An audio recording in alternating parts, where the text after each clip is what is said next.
볼로디미르 젤렌스키 대통령이 화요일 상원의원과 마이크 존슨 하원의장에게 중요한 연설을 할 것으로 예상됨에도 불구하고 우크라이나에 대한 수십억 달러의 지원의 운명은 월요일 마침 여전히 오리무 중입니다.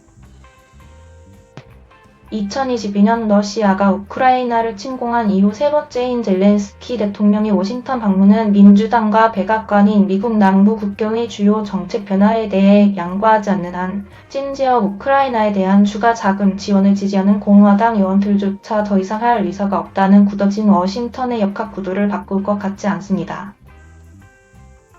지금은 젤렌스키와 그의 나라가 민주주의를 위한 싸움에서 중요한 변곡점에 있다고 주장하는 백악관에게 복잡한 순간입니다.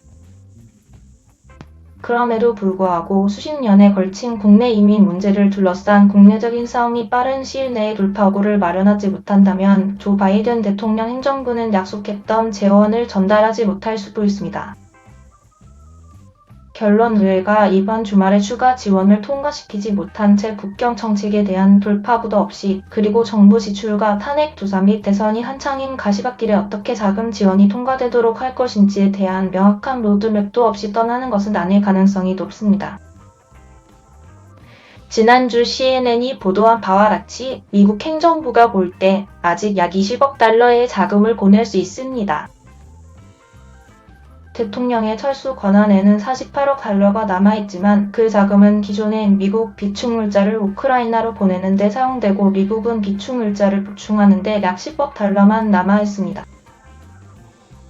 그리고 나서 약 10억 달러의 정부 및 국방 감시 자금이 남아있습니다. 젤렌스키가 상원의원들과 국회 사당에서 가진 중요한 회의 상원의원들은 전장에서의 역동성, 우크라이나의 절실한 필요성, 그리고 의회의 무조치가 유럽 및 전 세계 민주주의의 장기적인 전망에 미칠 수 있는 영향을 잘 알고 있습니다.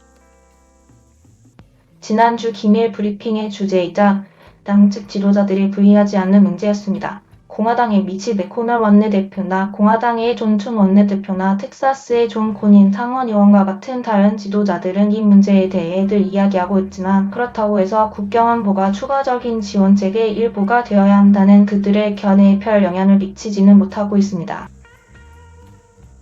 이런 변화가 일어날 것인가, 완화시킬 것인가, 변화시킬 것인가? 그럴 것 같지는 않습니다. 이로 인해 민주당 의원들은 자신들이 기꺼이 국경에서 무엇을 제공할지에 대한 견해가 바뀌게 되는 것입니다. 두고 봅시다. 의장과 젤렌스키 아마도 화요일이 가장 중요한 회담이 될 것입니다. 젤렌스키가 마지막으로 워싱턴에 왔을 때도 케빈 메카시는 의장직에 있었습니다. 그가 젤렌스키와 너무 친밀한 모습을 보인 것에 대해 직면할 수도 있는 보수적인 반발에 민감한 메카시는 의장석에서 사진 촬영 기회를 피했고 젤렌스키를 의장석으로 안내하는 대신 민주당의 대표인 하킴 제프리스가 그 일을 해냈습니다.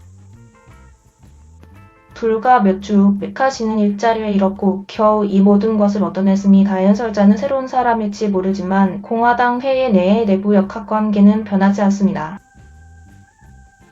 미국은 우크라이나에 충분한 돈을 보냈습니다. 우리는 젤렌스키에게 평화를 추구하라고 말해야 합니다. 플로리다의 공화당 하원의원 매트 게츠는 일요일 트위터에 글을 올렸습니다.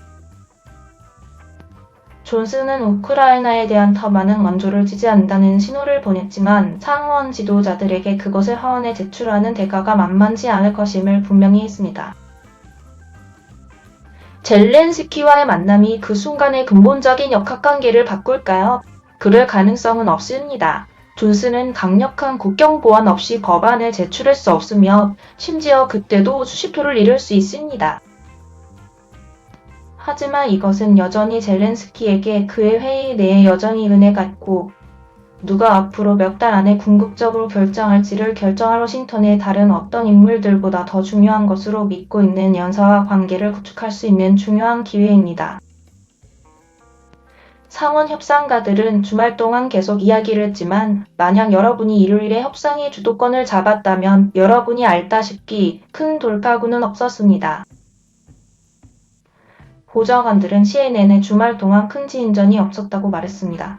우리는 여전히 공화당의 요구를 처리하려고 노력하고 있습니다. 코네티컷의 크리스 머피 상원의원은 MBC에서 우리는 도널드 트럼프의 이민 정책을 무효화하지 않을 것입니다. 그것은 나라에 좋지 않을 것입니다.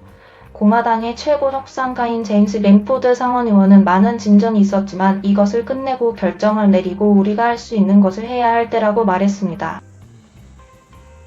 여기에 아아의 순간이 없다는 것은 여러분이 협상 일정에 대해 알아야 할 모든 것을 말해줍니다. 국회의원들이 추가 법안을 통과시키기 위해 워싱턴에 머물 것이라는 것은 항상 믿을 수 없을 정도로 가능성이 낮았지만 만약 협상가들이 협상의 마지막 단계에 있지 않다면 그것은 국회의원들이 그 진전을 유지하기 위해 지도부의 막판 추진을 금지하는 것이 거의 보장된 것입니다. 소식통들은 CNN의 현 시점에서 여전히 논의 중인 문제들은 민주당이 동의하기에는 너무 보수적이라고 말했습니다. CNN은 금요일 행정부가 가석방을 어떻게 활용하는지에 대한 대대적인 다속과 미국 멕시코 국경에서 국경 순찰이 신속하게 이민자들을 돌려받을 수 있도록 한 코로나 시대의 제한과 유사한 새로운 국가 추방 권한 등 남아있는 난제들과 새로운 공화당 요구사항들을 보도했습니다. 공화당은 또한 누군가가 망명을 신청할 수 있었던 안전한 대상국을 통과할 경우 미국으로 망명을 신청하는 것을 금지하는 정책을 도입하려고 하고 있습니다. 전쟁으로 피폐해진 미국에 대한 추가 지원이 여전히 교착 상태에 빠져 있는 가운데 지난 주말 젤렌스키의 마지막 워싱턴 방문이 금요일 여행의 세부 사항이 마무리되는 가운데 이루어졌다고 백악관 관계자가 말했습니다.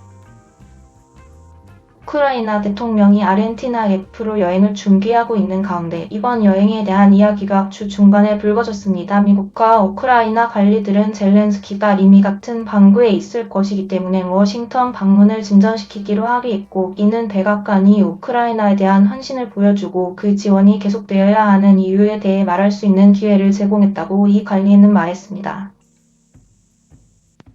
그는 미국에 오기를 열망했고 우리는 이 중요한 순간에 그를 갖게 되어 기쁩니다라고 이 관리는 말했습니다. 누가 젤렌스키 대통령보다 그의 나라를 더 잘 옹호합니까? 이 이야기는 추가적인 발전으로 업데이트되었습니다. CNN의 레이 에리트티 신지가 이 보고서에 기여했습니다.